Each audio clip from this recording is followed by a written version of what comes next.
My parents left everything to my drug-addicted brother, but expected me to pay their nursing home bills.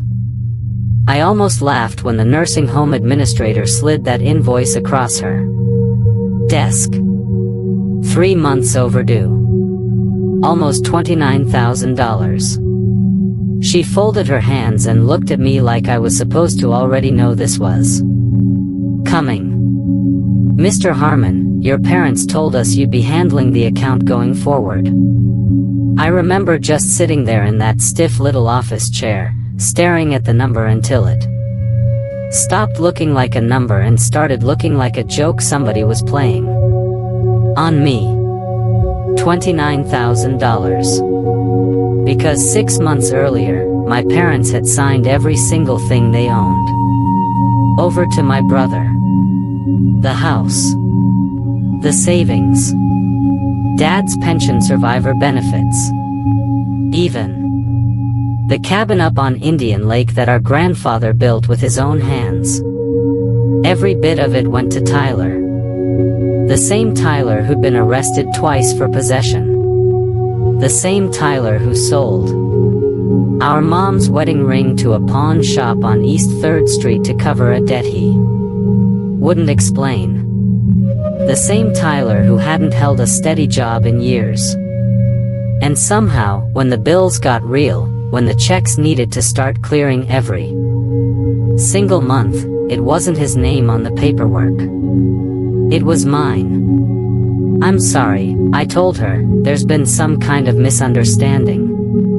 She just slid the folder a little closer. There isn't, Mr. Harmon. I have it in writing. I want to tell you I stayed calm. I didn't. I actually laughed, right there in her office, the kind of laugh that comes out when your brain can't process something as real. Because this couldn't be real. You don't disinherit a son and then bill him like an insurance company. But that's exactly what my parents did. And that Tuesday afternoon in that overheated office at Willow Creek Manor was just the beginning. To understand how I ended up in that office, you have to go back further than that. Way before the will, before the nursing home, before any of it. I'm David. I'm 36. I grew up in a small ranch house on the west side of Dayton, Ohio, with my younger brother Tyler and our parents, Frank and Carol Harmon. My dad worked at the old Delphi plant for 26 years until it closed. My mom did billing for a dentist's office downtown. We weren't rich, but we were stable people. Or at least I was raised to think we were.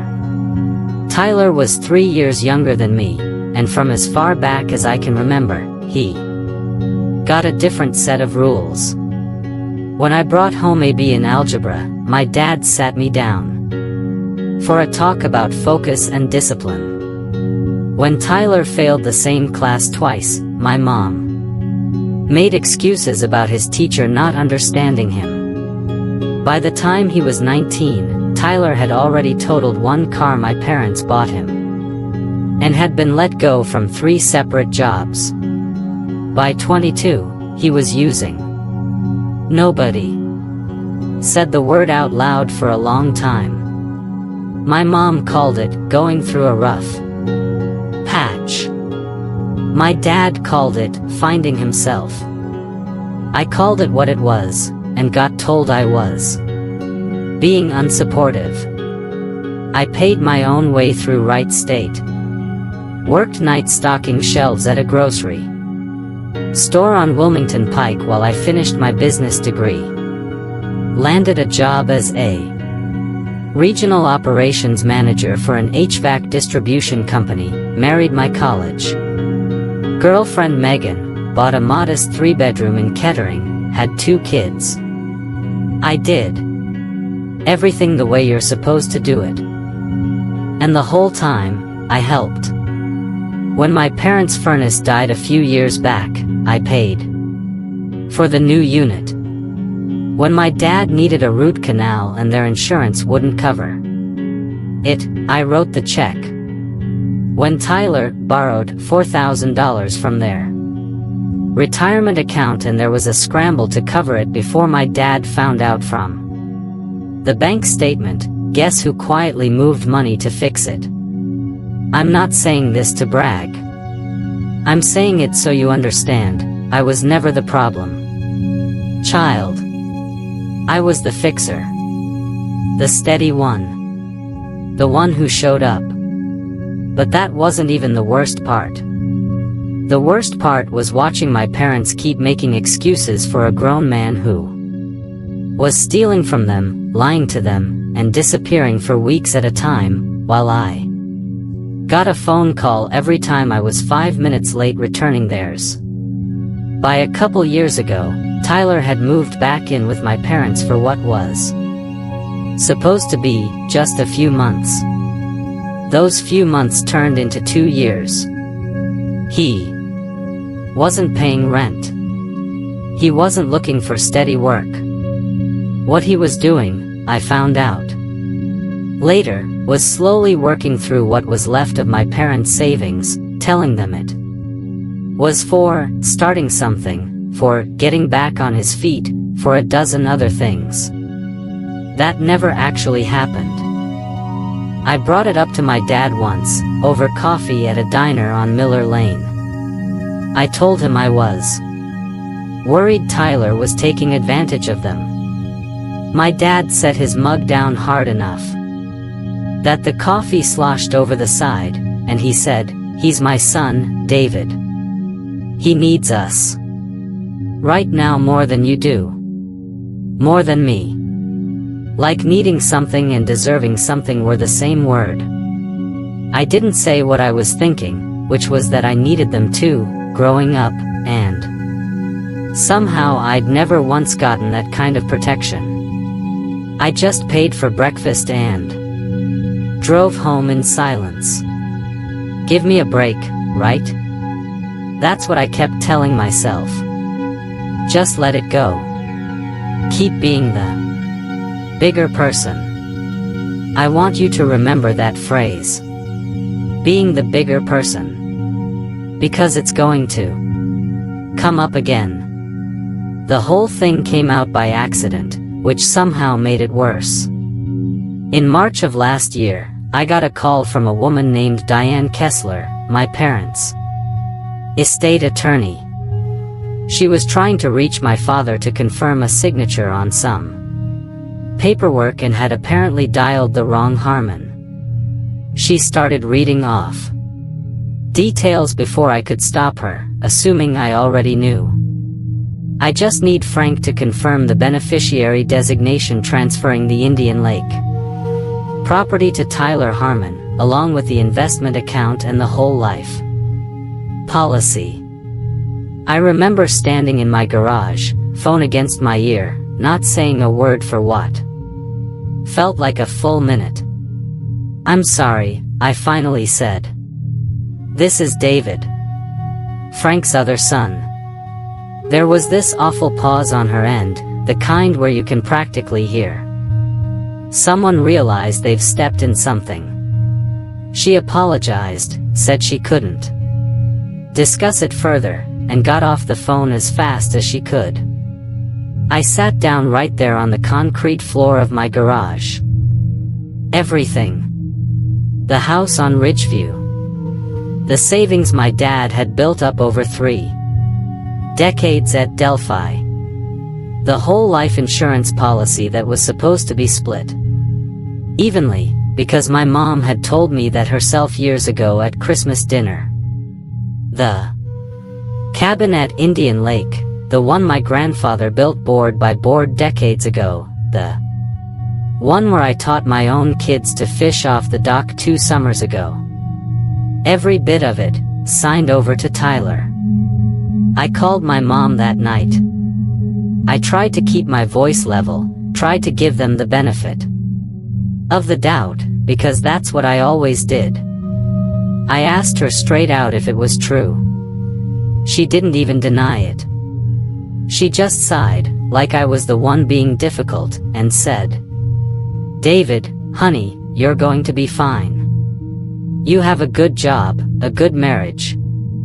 Tyler doesn't have anything. He needs this. He needs it because he keeps blowing through everything you give him," I said. "That's not fair," she snapped. "We're just protecting him. You wouldn't understand." I thought the nightmare was over right there, that at least now I understood where I stood, and maybe that would be the end of the surprises. I couldn't have been more wrong. After that call, something in me just went quiet. Not angry, not yet. Just quiet, the way you get when you finally see a picture you'd been avoiding for years. I talked to Megan about it that night at the kitchen table after the kids were asleep. She didn't say, "I told you so," even though she'd been telling me something like that for a decade. She just asked me one question. "What do you actually want to do about it?" I decided I was done being the family's ATM while getting treated like an afterthought. I stopped covering my parents' little gaps, the 20 here, the 50 there for groceries, the 200 for Dad's blood pressure medication when the insurance denied a refill. I didn't make an announcement. I just quietly stopped. It took about 6 weeks for my mom to notice, which honestly stung more than I expected. When she did, she called me crying, saying she didn't understand why I was punishing them. "I'm not punishing you," I told her. "I just found out you left me nothing, Mom. Not because I don't need it, but because you don't think I matter as much." "That's not what this is about," she said. "Then what is it about?" She didn't have an answer for that. She just cried harder and hung up. A week later, Tyler texted me. I hadn't heard from him in months. The message read something like, "Mom says you are being selfish. Real nice bro must be nice having money to throw around while you our own family struggles." I stared at that text for a long time. This was a grown man who had just inherited an entire estate, texting me about being selfish. No freaking way, I remember thinking. He actually has the nerve. I didn't answer him. Months passed. My dad's health started slipping that summer, a couple of small strokes that left him unsteady on his feet, and by fall my parents made the call to move into Willow Creek Manor, a senior living facility off Wilmington Pike that Mom always said was the nice one, the one with the dining room that looked like a hotel restaurant.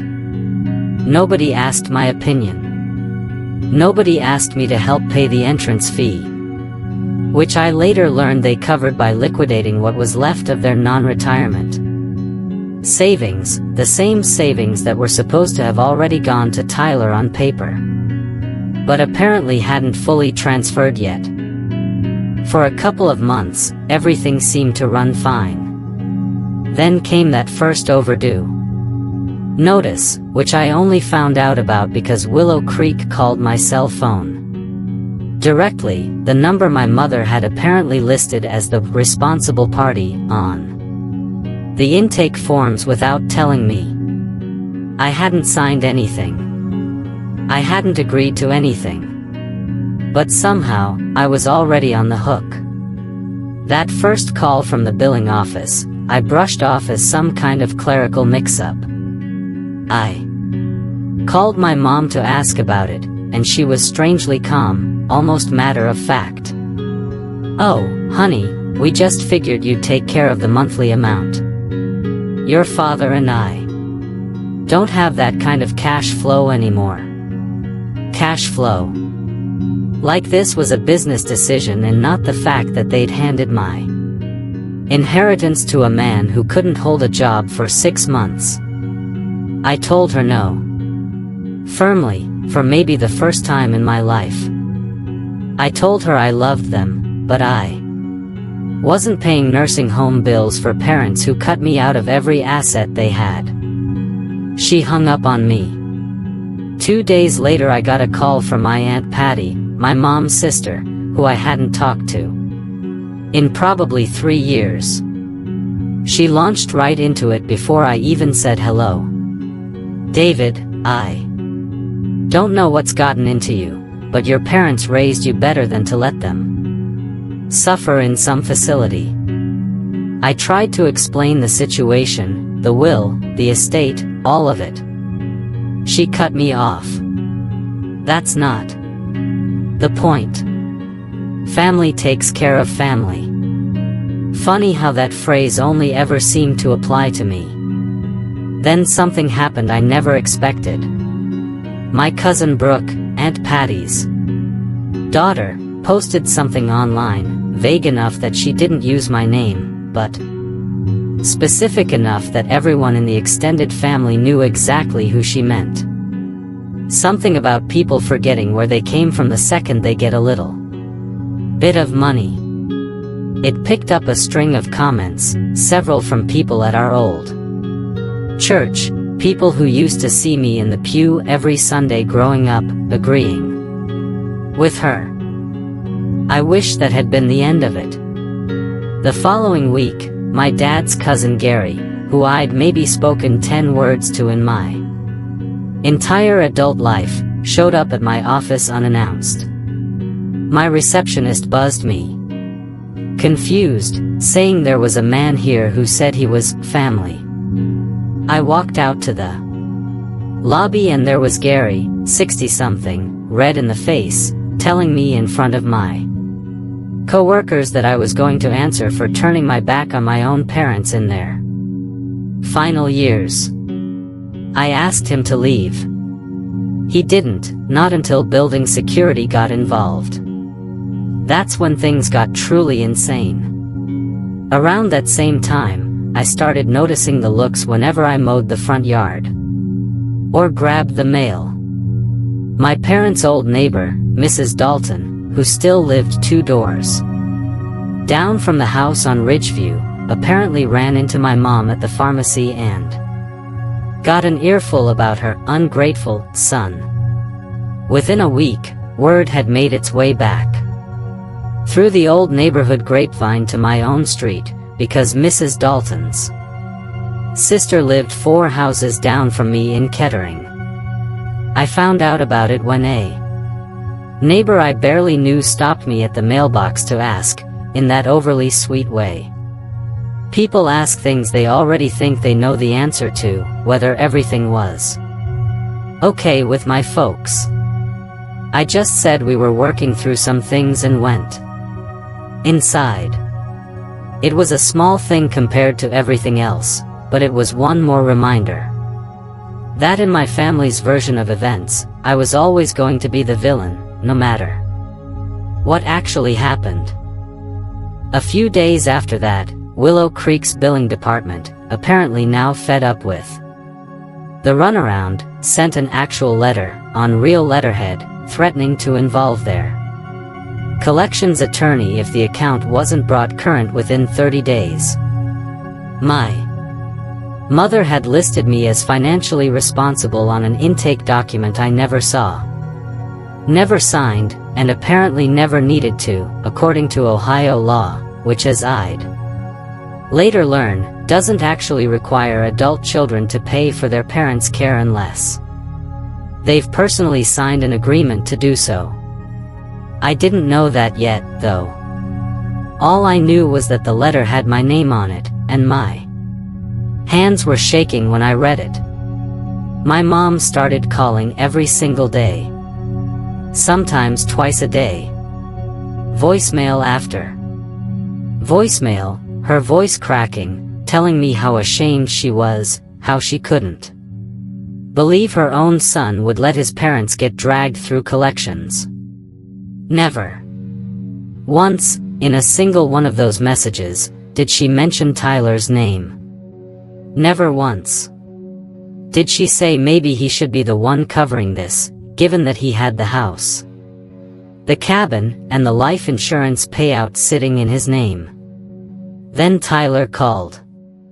Actually called, not texted, for the first time in almost a year. He was somewhere loud. I could hear voices behind him, and his words were coming too fast. That particular rhythm I'd learned to recognize over the years. You need to help mom and dad out, man. This isn't right, what you're doing. What I'm doing? I said. Tyler, you have the house. You have the cabin. You have Dad's life insurance policy sitting in your name right now. Why isn't any of that going toward their care? There was a long pause, and then he said something that told me everything I needed to know. That money's already spoken for. Spoken for. 6 months after getting handed everything my parents owned, and it was already gone, or promised somewhere, or tied up in something he wouldn't explain. I didn't even bother asking where. I thought that would be the low point. I wasn't prepared for what came after. Somewhere in the middle of all that, Aunt Patty tried to organize what she called a family meeting, which turned out to be 6 relatives crammed into my parents' cramped new apartment at Willow Creek, everyone talking over each other about duty and blood and what our grandparents would have thought. Nobody once mentioned Tyler's name in connection with actually paying for anything. I sat there for maybe 20 minutes, listening to people who hadn't sent my parents so much as a birthday card in years lecture me about obligation, before I finally stood up and said I'd be leaving. My mom asked me to at least stay for the group prayer. I told her I loved her, and I walked out. A week later, my mother called my employer directly. Not me. My employer. She got transferred to my department director, a woman named Patricia who I respect enormously, and told her that her son was abandoning his elderly parents, and asked if the company had some kind of resource that could help talk some sense into me. Patricia called me into her office that same afternoon. She wasn't upset with me. Thankfully, she'd handled enough family situations in her years managing people to recognize what this actually was. But sitting across from my boss, having to explain my family's dysfunction in a professional setting, hearing her say gently, "David, I just want to make sure you're okay," that broke something loose in me that I'd been holding together for months. I went home that night and just sat in my car in the driveway for 20 minutes before I could make myself go inside. The following Saturday, my parents showed up at my house. Actually showed up, my dad shuffling with his cane, my mom gripping his arm, standing on my porch like it was any other Sunday visit from years back. I opened the door and just stood there. "Can we come in?" my mom asked, like nothing at all had happened between us. I let them in because they're my parents and because my dad looked so much friendlier than the last time I'd seen him, and some part of me still wanted to be the good son, even after everything. We sat in my living room, Megan hovering in the kitchen doorway, and my mom did most of the talking. She cried. She told me how scared she was, how the facility kept calling, how embarrassing it was to be threatened with collections at their age. My dad barely spoke, just sat there looking smaller than I remembered him being.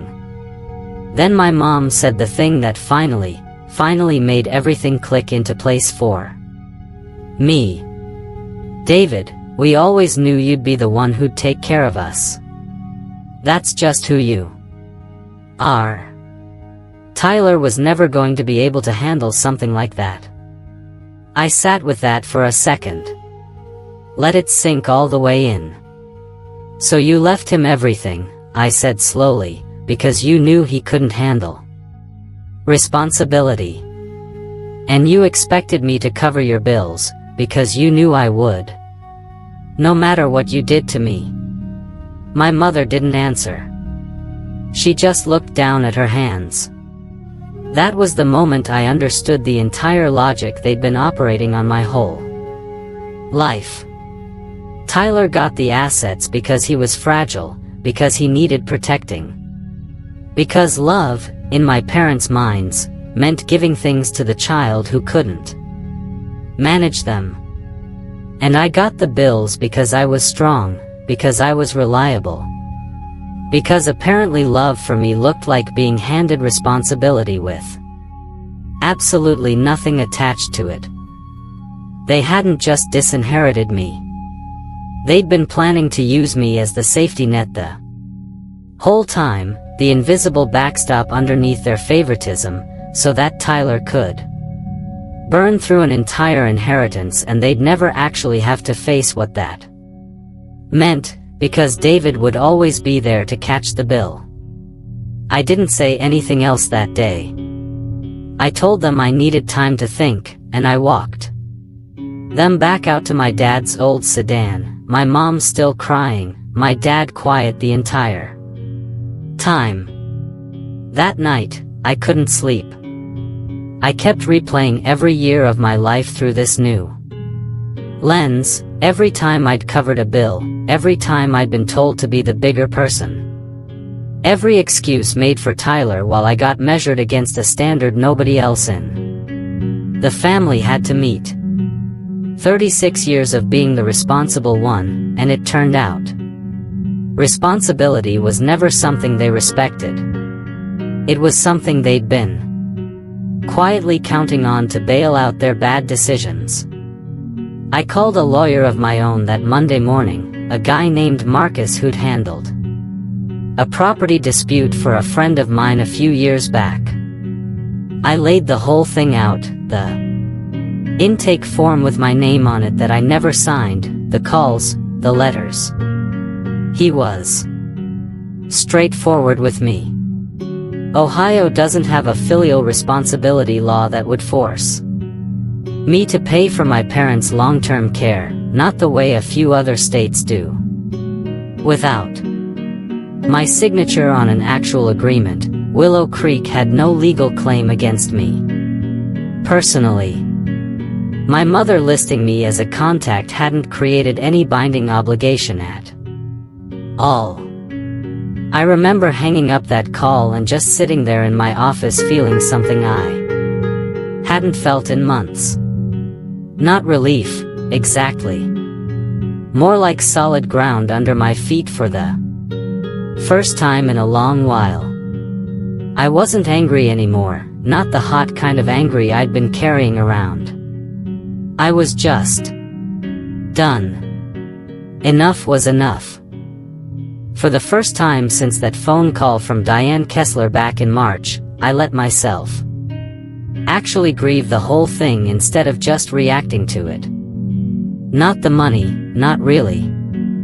I grieved the version of my family I'd spent 36 years pretending I had, the one where showing up counted for something, where being the reliable one meant I was loved just as fiercely as the brother who needed constant rescuing. Megan sat with me on the back porch one night while the kids were at her mother's, and I finally said out loud what I'd been circling around for weeks. I don't think they ever saw me as a son they needed to take care of. I think they saw me as the guy who'd take care of everybody else. She didn't try to fix it or talk me out of the feeling. She just took my hand and let me sit in it, and somehow that helped more than any pep talk could have. I asked my parents to meet me at Willow Creek the following week, along with the facilities administrator, the same woman who'd slid that invoice across her desk. months before. I wanted this handled straight, out in the open, no more phone calls. No more relatives showing up uninvited. We sat in that same small office. My mom looked exhausted. My dad looked like he'd aged 5 years since the spring. I told them plainly that I wasn't going to pay the overdue balance, and I wasn't going to become the ongoing source of funding for their care. I told them I'd help them apply for Medicaid, which the administrator confirmed could cover their costs going forward. Once their remaining assets, whatever was left in their name, were accounted for. I told them I'd help with the paperwork, the applications, the transition, because that was something I could do out of love, not out of guilt. My mom started crying again, saying she didn't understand how I could be so cold. I'm not being cold, I told her. I'm being honest. You gave everything to Tyler because you decided I didn't need it. You can't hand someone the truck and then be shocked when they don't want to pay for the gas. My dad finally spoke, his voice rougher than I remembered. We didn't think it through, David. We thought Tyler would step up once he had something of his own. We thought maybe having something to protect would change him. And when it didn't? I asked. He didn't answer that. None of them did, because there wasn't an answer that didn't make it worse. Tyler still hadn't called, hadn't shown up, hadn't offered a single dollar toward the people who'd handed him a house, a cabin, and a life insurance policy. Whatever he'd meant by, already spoken for, it clearly hadn't been spoken for on his parents' behalf. My mom reached across the table and grabbed my hand, the way she used to when I was a kid. Please, David. We'll do anything. We'll fix it. We'll change the will back. It's not about the will anymore, Mom, I said, and I meant it. It was never really about the money. It was about you finally seeing me. And it took this whole disaster for that to happen. I helped them file for Medicaid over the following month, sat with them through the paperwork, drove my mom to 2 different appointments at the county job and family services office. It wasn't fun, and it wasn't a fairy tale reconciliation. There were still hard days, still moments where my mom tried to guilt me one more time about something small, an unpaid copay, a haircut for my dad, and I held the line every single time. I'd help with logistics. I'd show up for the things that mattered. But I wasn't the family bank anymore, and I wasn't going to be shamed into becoming it again. Tyler never did call to help. Last I heard from a cousin who still talks to me, he was couch surfing again, the cabin sold off to cover some debt, the truth about, already spoken for, apparently meaning exactly what it sounded like. I think about that day in Willow Creek's office sometimes, the first time, when that invoice slid across the desk and I almost laughed because none of it made sense yet. It makes sense now. My whole life, I'd confused being needed with being valued. I thought if I just kept showing up, kept being the reliable one, eventually they'd see me the way they saw Tyler, worth protecting, worth prioritizing. They never did. And I finally stopped waiting for it. These days, my parents are settled at Willow Creek, their care covered the way it should have been handled from the start, through the system built for exactly that purpose, not through guilt, not through manipulation, not through me quietly writing checks to keep the peace. I still visit most Sundays. I bring the kids sometimes. My mom and I don't talk about the will anymore. Some wounds you just let scar over, instead of picking at them. I used to think respect was something you earned by being the one who never said no. I know better now. Real respect, the kind that actually holds up, comes from being willing to say no to the people who counted on you never having the nerve. Last Sunday, my mom brought it up herself, for the first time since that meeting at Willow Creek. We were sitting on the little patio outside her room, my kids chasing each other across the courtyard grass, and she said, quiet, like she was almost afraid of the words, I don't think we ever really thought about what any of it cost you.